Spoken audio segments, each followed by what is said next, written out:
Jelly. It's a Wednesday. I'm Dominic D'Angelo of adfreeshows.com, SEScoops.com, and Brass Ring Media. Like I said, it's a Wednesday. I'm here with Mr. Robert Karpelis, WD Creative_Ish. Robert, happy Wednesday, man. Good morning. How are you? I'm Dr. Worm. Interested in things. I'm not a real doctor, but I am a real worm. Oh, very welcome nice. to the show. Excited to be here with you on this beautiful, I want to say Wednesday. Yes. I'm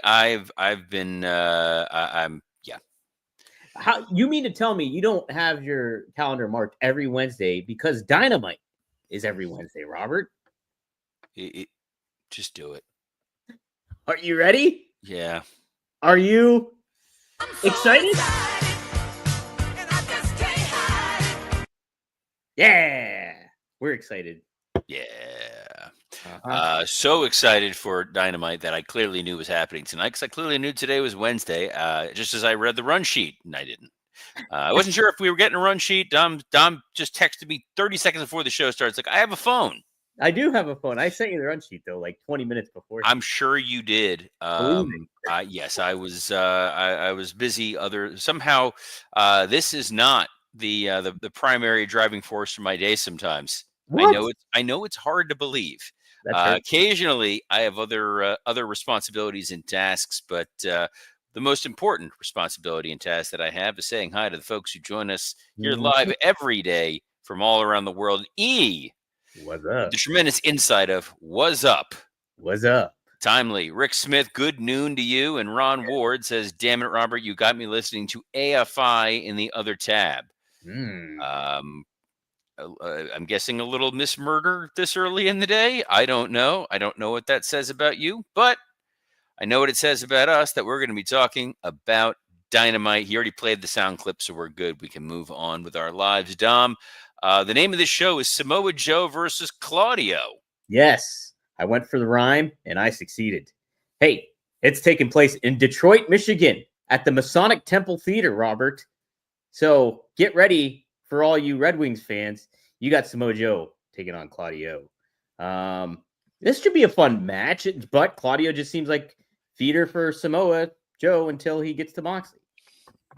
That's kind of how the Death Riders have operated, is how Tony uses most stables, is we're going to feed you guy after guy after guy until we get to the main boss. He's a dude who played Double Dragon one time too many, but Samoa Joe and Claudio Castagnoli is a hell of a match. Yes. And this is kind of why it's like, I'm glad if there's going to be a filler challenger going after Moxley, that it is Joe, because everything that we're going to see with Joe is going to feel authentic. It's going to feel a lot of fun. I would have liked to have seen Joe smack around Wheeler Yuta a little bit first. Yuta seems perfectly built for the dive off the top rope, and Joe just steps to the side and says, nope. Not going to happen. Yes. No, it should be a fun match. I like both guys a lot. I wanted to see them be in bigger positions in AEW. Samoa Joe has kind of achieved that, but Claudio, they've underutilized greatly, I think. They have, but that's also we're the problem is we look at this from the focus of this is a pro wrestling company, and Tony looks at it as, I just dumped my action figures on the floor. This one was on top, so I'm going to use that one. Yeah. Wrestling Old Head says the Death Riders went from a group that threatened the foundation of AEW to just another stable. Oh, I don't know, Wrestling Old Head. I think that the Death Riders have threatened the foundation of AEW as people look at this in the annals of history. And that's a word that you really don't want to mispronounce. What was crazy? Yesterday was the anniversary of it going from World Wrestling Federation to WWE, which means it has officially been longer the WWE than it was those other three letters. Man, the World Wildlife Fund. What a change. It's wild for a couple reasons. Number one, I can't say those other letters. It was one of those things that got beat into me while I was there. We had to live with the fallout of that lawsuit and the way that we would have to edit old footage. You couldn't say the three letters. You could say World Wrestling Federation. You couldn't say the initials. You could show the block logo, the old school like 80s logo. You couldn't show the scratch logo. Interesting. And if there was a fan sign, you had to blur the fan sign if it had the letters just written out or the scratch logo. So we would have to watch every piece of old footage like the Zapruder film, like frame by frame, like back and to the left, to debate whether or not those letters were in such a way that we needed to blur it further. And the process and effort it took to blur the scratch logo and censor out those letters, astonishing. Countless hours of work by an army of people. We literally had a blur room that went 24 hours a day, and it took forever to render. And you're blurring, and it's this is the worst part of it. You're spending all this time and all this effort and all this energy to make something worse. Speaking of, let's get back to Dynamite. I do want to follow up though. Like that whole aspect of them, it could have been an easy fix, right? If they just kind of changed something early on, they could have warded this off at the past. Or was this a foregone conclusion they were going to lose those 3 letters, Robert? So they lost the case internationally, and that was where I think that they did not anticipate that they were going to run into this problem. It was one court overseas ruled in favor of the World Wildlife Foundation, and Vince decided to cut it off the path because basically in that country they wouldn't be able to advertise themselves as such. It could have longer ramifications across Europe and cause market confusion. And Vince is the kind of guy who would just be like, "Damn it, we're just doing it all at once. Let's change the name." It's one of the things that sparked my love and interest of intellectual property law and law in general. Really? And so had it still been WWF, I don't know what I'd be doing right now, but I'd still probably be talking about the exciting world of professional wrestling. I did have a fun meeting yesterday, and there'll be some follow up on this in the coming weeks and months. Just neat little thing in the world of wrestling. Just a little record drop there. But Dom, we've got other stuff scheduled from the Masonic Temple in Detroit, Michigan. That's right. Hey, we have a AEW Women's World Championship Eliminator 4-way. I hate eliminator matches, but we have Toni Storm, Thunder Rosa, Penelope Ford, and Anna Jay all in this Eliminator 4-way match. So I guess if Toni Storm wins, none of them face her. I don't get this. Aren't I watching an entire Owen Hart tournament where people are fighting for the chance to challenge Toni Storm? Yeah. This feels like there was a quicker path, which is just win an eliminator match. I don't need to enter a whole tournament. It's confusing. I think part of the problem, if problem's the right term, this is sort of an embarrassment of riches for them, is Toni Storm is so wildly entertaining that they need reasons and ways to put her on television and let her speak, let her wrestle, let her exist. If you just don't have her on, you miss out. And if she's not in the ring wrestling, you're not using one of the best women wrestlers in the world. So they're sort of forced to have to do this eliminator thing at the same time that they're running a tournament where it's Jamie Hayter and Mercedes Moné fighting for the chance to face Toni Storm, when you can just, declare like bankruptcy, just yell, "I declare an eliminator." That's it. Yeah. Hey, if you wanted one more eliminator match, don't worry, Robert, you got one, because it's an AEW Continental Championship eliminator match. You're just messing with me now, dude. As Okada takes on the Jet, Kevin Knight. Title not on the line. Reminder: that's an eliminator. I hate this it's an eliminator. But look, the thing about the Jet, Kevin Knight, Vinny Testaverde. He's very, very talented, but this literally feels like a video game creator wrestler situation. You debut this guy out of nowhere. He instantly gets put into a tournament for the world title. He becomes friends with their top stars, and now he's challenging for another championship. This really feels like I'm playing SmackDown 2008. Yeah, going through the story mode, walking them hallways. Hey, I don't even know what that is. Is that an expression? Remember in those games in like the SmackDown games, you could walk backstage around and interact with people? Yes, but I've never once heard it referred to as walking them hallways. It was a little bit of a stretch, I know. Hey, not a stretch, because we have Jamie Hayter being interviewed by Renee Paquette. We just spoke of her, Robert. We did. Mm-hmm. Maybe Jamie will address the deep-seated issues between her and Mercedes revolving around her hair and that she looks like a member of Scooby-Doo. Who does? I would want to look like a member of Scooby-Doo. Dumb. Don't invite the Scrappy Doo. I know. Comparison. Don't do it. Let me at him. Come on. Hey, Will Ospreay wants you to let him at an interview segment that he has.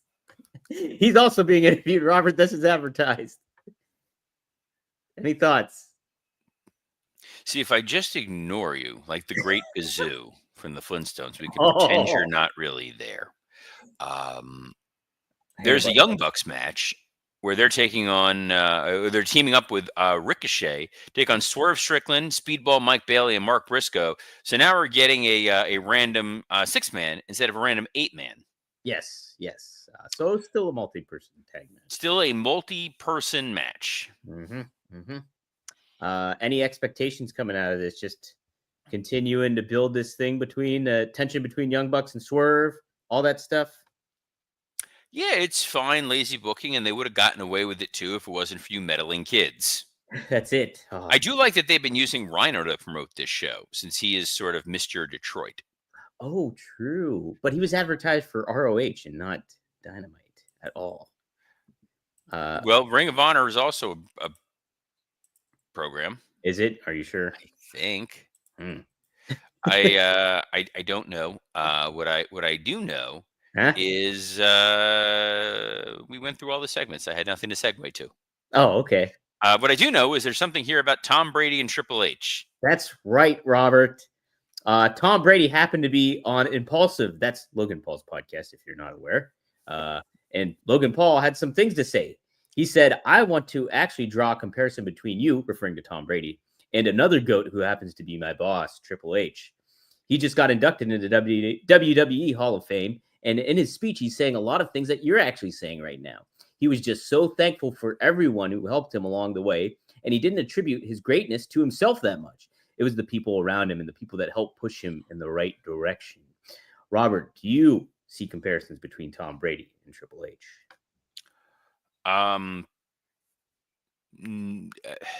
No. It's a stretch. That was a weird stretch for Logan Paul to try to bring up Tom Brady and Triple H together. Outside of, yes, people that are grateful for what happens in their career, but I think it's very tough. Like, so Tom Brady, most of Tom Brady's success was on, and this is going to pay me to say nice things. I hate that you're making me say nice things about Tom Brady. Oh, I love it. Can we say nice things about like Adam Cole instead? Make this a little simpler for me. Wow. A lot of Brady's success was because he happened to have had a tremendous amount of talent. He was given an opportunity to succeed, but he had the talent to back it up. In wrestling, it's not always the most talented who get the opportunity. It's sometimes politics, sometimes right place, right time.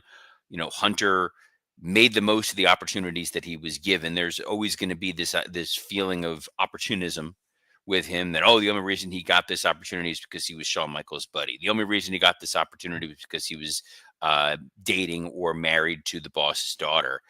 And in every instance, he has shown that he's worthy of, at least to some degree, the position that he's been put in, but also, like Tom Brady, hated for most of the early 2000s. That's a good point. I think, too, you could kind of make the comparison that both could have a chip on their shoulder. Tom Brady was drafted very low in 2000, and Triple H had a lot of competition going up against him, too, as well, and fighting in those shark-infested waters of the Attitude Era. Now, granted, yes. So Hunter would never wear Uggs. That's true. That's the closest is when he wore that stupid Conan the Barbarian outfit. Oh, that's right. The King of Kings kind of thing. The King of Kings kind of thing. Yes. Devin Allen says Robert speaking like he wants to be rehired. No. Do you, Robert? No, never. What if they wanted you to be the new Jerry McDivitt? That sounds like the worst. First of all, Jerry McDivitt, whom I love and admire as an attorney, did not work for the WWE. He had his own law firm in Pittsburgh. Yes. So, number one, I don't want to live in Pittsburgh. What? why would I ever want to live in Pittsburgh? Neighbors. First of all, from what I understand, their Whole Foods, the apples stack terribly. What? Lazy, slightly to the left. No, Jerry just happened to be the attorney that the WWE would use. Um, I would not want to put myself back into that world. I mean, I know there's that new reality show coming up about the writers' room that's going to be super duper authentic, and I'm sure when I watch it, I'm not going to have any thoughts whatsoever on how manufactured and fake it is. From the moment I see something like Hunter going, "Hey, you're right." Dude, why? What does Google constantly think that like I'm talking to it? This is 2 days in a row. I don't need Google related jump scares. You didn't get scared that time, though. At least you didn't show it this time. Yeah, no, my heart can't take that kind of excitement. But guys, Hey. I know a kind of excitement that you can take courtesy of Oh. our friends at Blue Chew. Hey. You could have better sex with Blue Chew. Blue Chew is the original brand offering chewable tablets. These erection-enhancing tablets help men achieve stronger, harder, and longer-lasting erections for sexual activity. Blue Chew is putting its money where its mouth is and offering you a month free. Process is simple. Sign up at BlueChew.com, consult with one of their licensed medical providers, and once you're approved, you'll receive your prescription within days. Blue Chew tablets are made in the USA and prepared and shipped directly to your door. You can take them anytime, day or night, so you can plan ahead or be ready whenever an opportunity arises. The best part, it's all done online. No visits to the doctor's office, no awkward conversations, no waiting in line at the pharmacy. Make life easier by getting harder and discover your options at BlueChew.com. We've got a special deal for our listeners. Try your first month of Blue Chew free. Visit BlueChew.com for more details and important safety information. And we thank Blue Chew for sponsoring this episode of Rumor and Innuendo. Yeah, thank you, Blue Chew. Hey, Robert, we'll close it out with this. This was just a random thing I found. Not really a busy news day in pro wrestling. Danhausen happened to meet Sean Astin. If you're not aware of Sean Astin, he is Rudy, but he was also in Lord of the Rings. I'm not very familiar with Lord of the Rings, but Danhausen made a funny tweet about it. He said Danhausen is friends with Frito from Lord of the Ring. Giblet, Mobley, and Gilbert were not there. Robert, just made me think about Danhausen a little bit. He was, I don't know if he's still under contract with AEW. I have no idea. But would you see value Danhausen in WWE at any potential point? No. Okay. Danhausen's bit works in sort of small doses. Mm-hmm. It's sort of honestly, if I was going to pick someone who wears face paint and is sort of tangential into wrestling, I would use Frank the Clown. Oh. I think Frank the Clown is at least more entertaining and engaging. You know, Danhausen's bit is very Attitude Era-ish, where we're going to do a little segment in the back where he's going to pop up and cast a spell or something like that. They would never really put him in a position where he's going to wrestle in any sort of seriousness. They don't tend to use a lot of babyface managers, and Danhausen very much is a babyface manager. So you're spending money and putting somebody on the roster to use for minor comedic needle drop bits, which is something that they don't tend to really do. He definitely got over in AEW, and getting over in AEW is the kiss of death. Just ask the Outrunners. Remember them? No. Yeah. Remember, there were also those guys. They used to do something with scissors. It was massively over, and it sold a crap load of merchandise, and then they vanished off the face of the earth. Yeah, exactly. They sound familiar. I can't remember. They must have got a lot of acclaim, if you know what I mean. Damn it, Dom. We're gonna call it. We're going to call it a night. We're going to call it a morning. We're going to call it a day here. But you can catch us every Monday through Friday at noon Eastern on a plethora of platforms, including the WWE Creative_ish X account, the at Dominic D'Angelo X account, the at SE Scoops X account, and on YouTube on Rumor and Innuendo, ad-free shows, and Working Stiff. You can also get the audio version of our podcast if Dom ever remembers to upload it on Spotify, Apple Podcasts, and wherever you get your pods. So on behalf of one of the main reasons to avoid the greater Pennsylvania area, Dominic D'Angelo, I'm Robert Karpolis. Best of luck in your future endeavors. Come on over to Pittsburgh and get a Permani sandwich with me, huh? Yins.